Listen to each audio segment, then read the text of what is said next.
Our final coach at the podium is Wisconsin head coach Bo Ryan.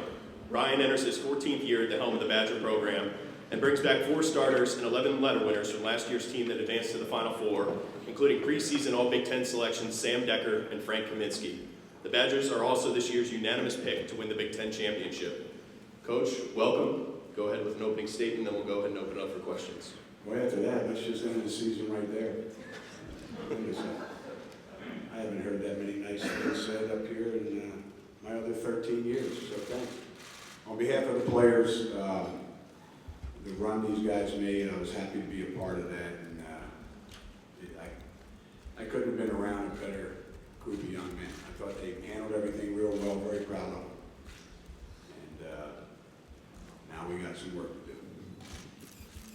Thank you, Coach. Go ahead and open up for questions. Let's go front left on the aisle. Bo, over the last few seasons, you guys have kind of flown under the radar preseason. Now, this year, you guys have been picked as the top dog in the conference. How do you guys handle that as this season begins? Well, it really doesn't affect when we're doing our transition defensive drills. I don't think my guys are thinking about that. Our guys live in the moment, or at least we're trying to, it appears that way. They're trying to get better. They know there's weaknesses to shore up. We're trying to accentuate our strengths, but that's basketball's a game of momentum, a game of streaks, a game which we saw last year with our season. But I think what our guys have done is just, we lost a very important part to graduation in Ben Brust, that he stretched the defense. He was a great rebounder for his size. Nobody his size rebounded the way he did. He gave us some dimensions that might be a little difficult to replace, but we've got some guys that are trying to do that right now. But as far as the expectations and everything else, most of the players that are playing in the Big Ten played in high schools where their teams were targeted, where their teams were marked. So I think they're kind of used to that kind of attention, to where it doesn't affect how hard they know they need to work. So what I've seen so far in practice is they're practicing the same way they have those couple of years you mentioned under the radar, so to speak. They're practicing every bit as hard as that, if not more. Let's go front middle.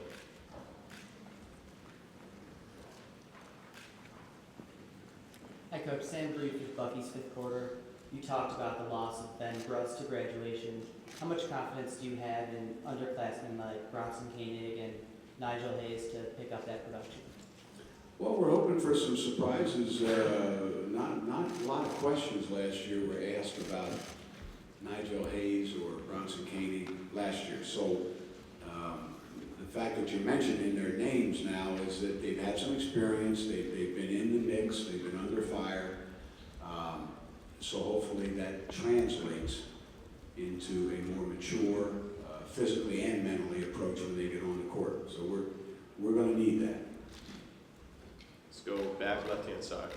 Coach, you guys are often known as being kind of more than the sum of your parts type of team. Is it different to now have guys who are getting that preseason All Big Ten national recognition kind of honor? Well, you haven't been around a little bit. How soon do we forget the Sports Illustrated cover of Orlando Tucker and Brian Butch?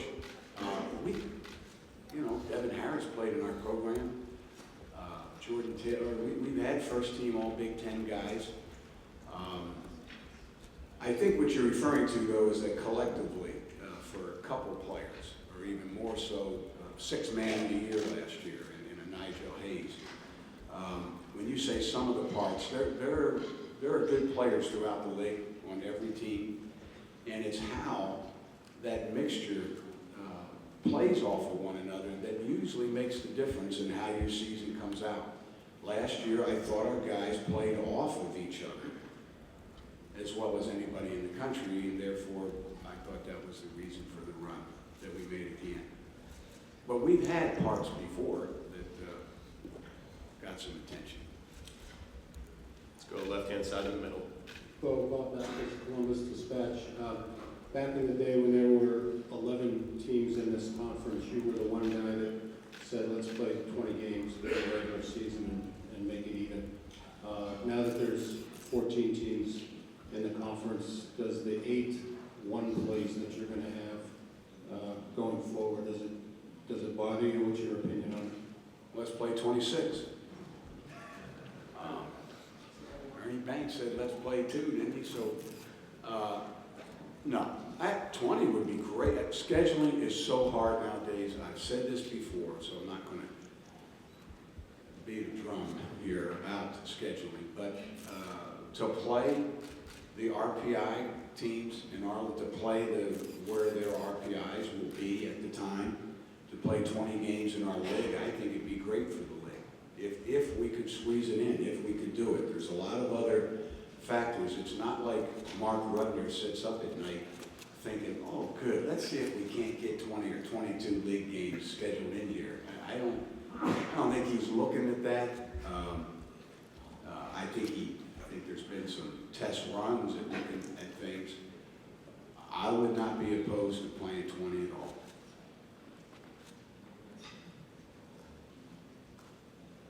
Any additional questions for Coach? Let's go front middle again.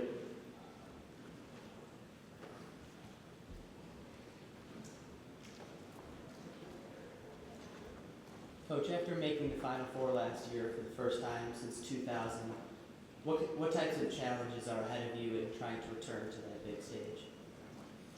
Well, I think challenges for coaches and coaching staffs are the same whether you finished, bottom half of your league, if you finish 500 again. I mean, still for the next season, what you're looking to do is try to see if you can continue to develop your players. That's our job. We're mentors. We're trying to get them better, not just as individuals, but as teammates. So I've always approached every season the same way, this being my 43rd in this profession. You can't possibly think that I woke up this fall thinking, oh, wow, I'm going to do something different this year. We're not. The coaching staff isn't. The players are the ones that put a lot of time in the offseason.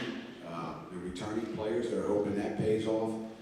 And that's all you can do. You can prepare, you train, you take care of business in the classroom, you put yourself in a position to be successful, and then, let's play.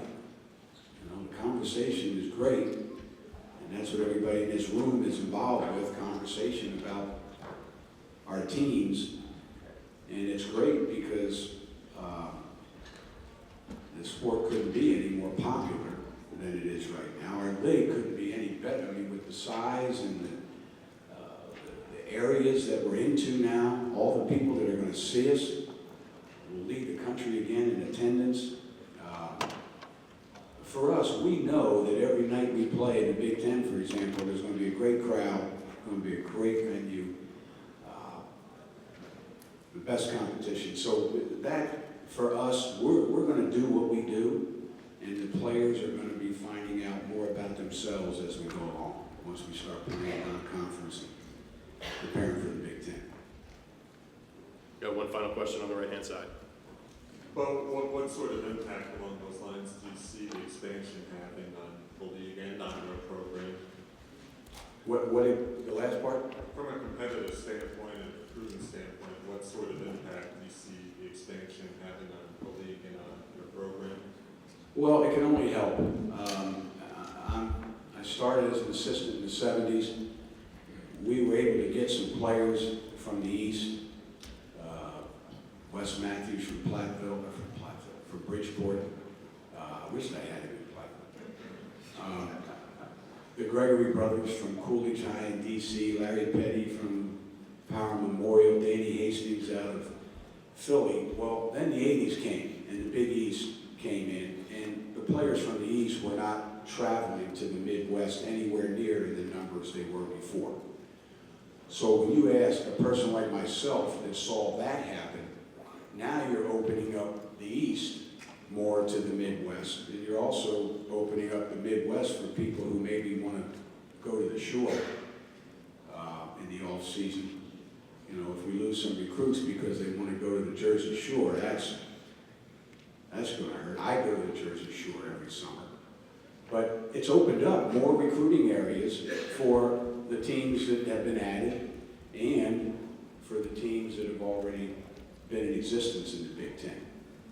We've expanded our horizons, and I think it's great. Thank you very much, Coach. Best of luck this season.